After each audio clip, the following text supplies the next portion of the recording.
Look, no, they're not competent. And I blame the Sacramento media for allowing Kamala Harris as a woman and as a black person to rise and win all of these different offices simply because of her identity. She wasn't qualified. She doesn't have the capacity. And I honestly will double down on that. If you look, there's no possible way Susan Rice and Ron Klain did not prepare her with a good book of what to say and what to do and what the policy was. I don't think it was a lack of preparation. I think it is a capacity issue that she doesn't understand these issues. She's been allowed to rise to the top without any vetting from the media. There's been no push until she got into the presidential, and then the national media a little bit were like, wait a minute, you're not really ready. And so she imploded.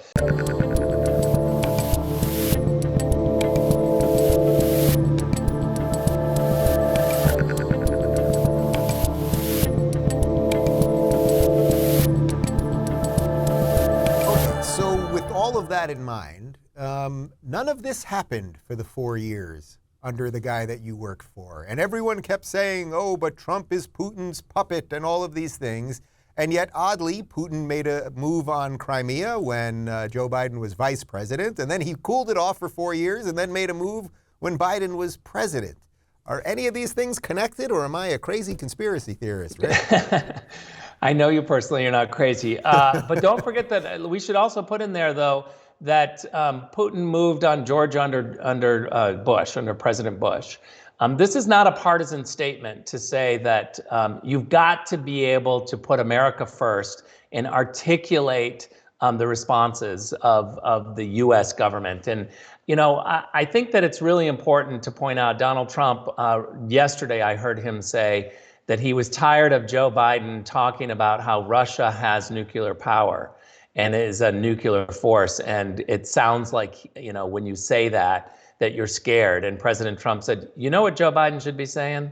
We are a nuclear power and we know what to do. And that, I think, therein lies the difference, is that Donald Trump was no wimp. He wasn't anyone who just said, you know, I want to bring troops home and avoid war. He built up the Defense Department. He built up America's power. He used the power with Soleimani. He was really able to show an unpredictability when it came to using America's power. But he has his criteria, and this is, I think, a really important point. What is best for the U.S.? And I'll finish by saying, you know, the State Department needs to learn this lesson, because when you talk about America first, and all of the great things about what that means to be an America First advocate, it doesn't mean America alone.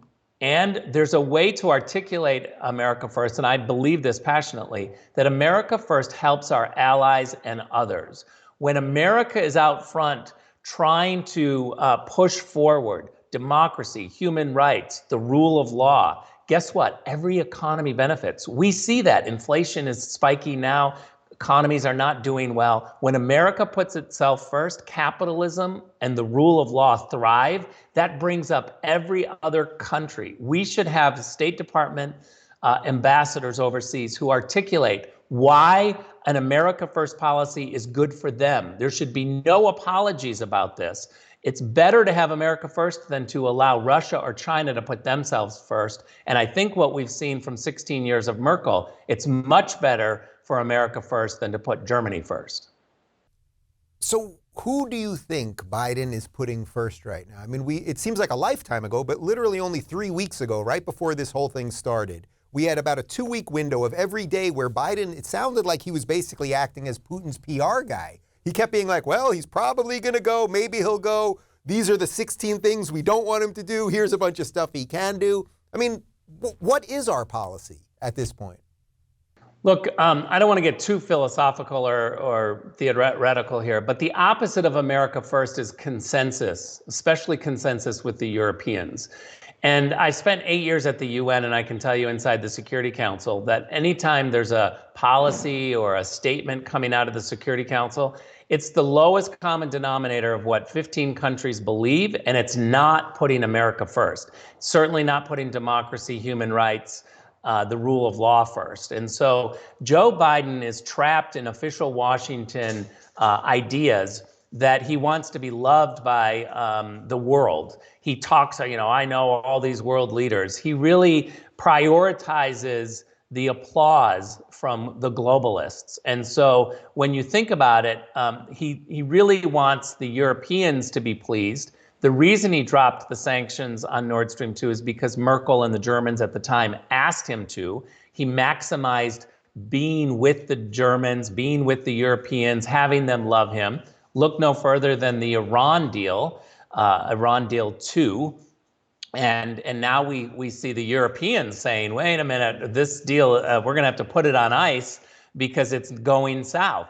When the Europeans are saying we need to stop this process and the Biden team is not the one calling it first, we've got a big problem when you're behind the Europeans. But this is the policy. Now, I can go through, each area of the world. Look at Venezuela policy now. We're moving and transitioning into engagement again, which already failed with the Venezuelans simply because there's a bunch of Latin countries that want us to do that. And Joe Biden is leaning in and letting them determine that policy. The same thing in the Balkans.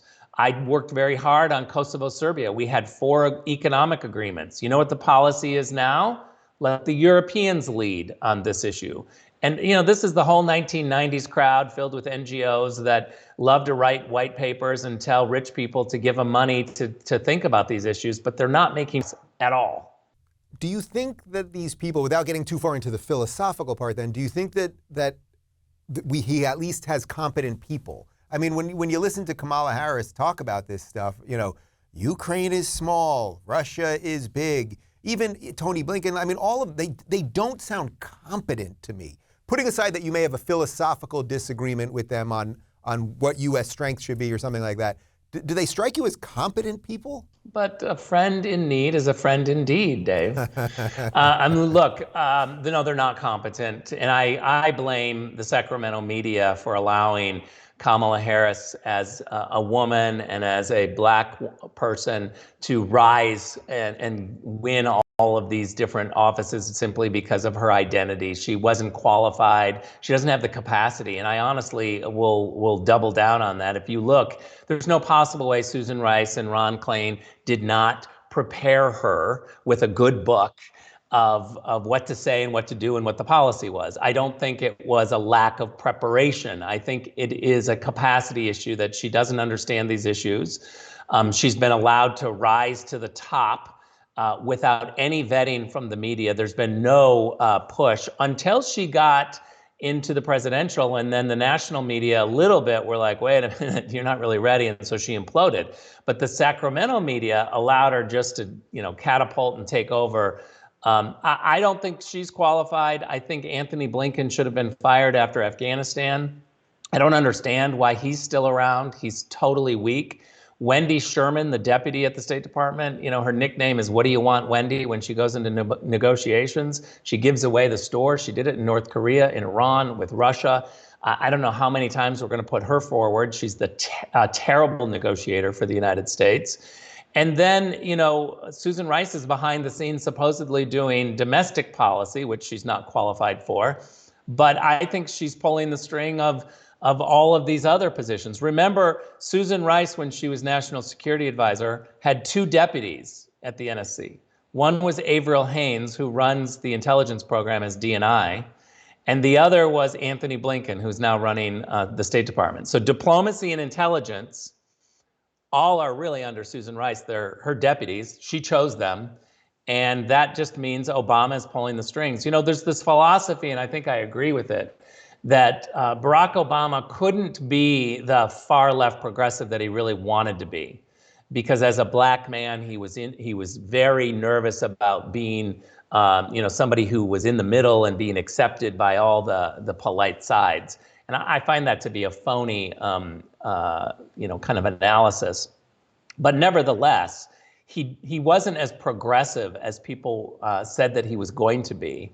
But now unleashed in this Obama third term with a puppet like Biden, I think the reality is that Susan Rice and Ron Klain everybody from the Obama administration is back into this Biden team, that the Obama third term is unleashed, and they really are just using Joe Biden as a puppet and as an empty suit to kind of let go and really try all these hard left progressive ideas. Since it's imploding, I think they now have a good scapegoat where they can say, oh, Joe messed it up, and maybe they'll try to adjust. See them a little bit trying to adjust, but they're not getting it fast enough.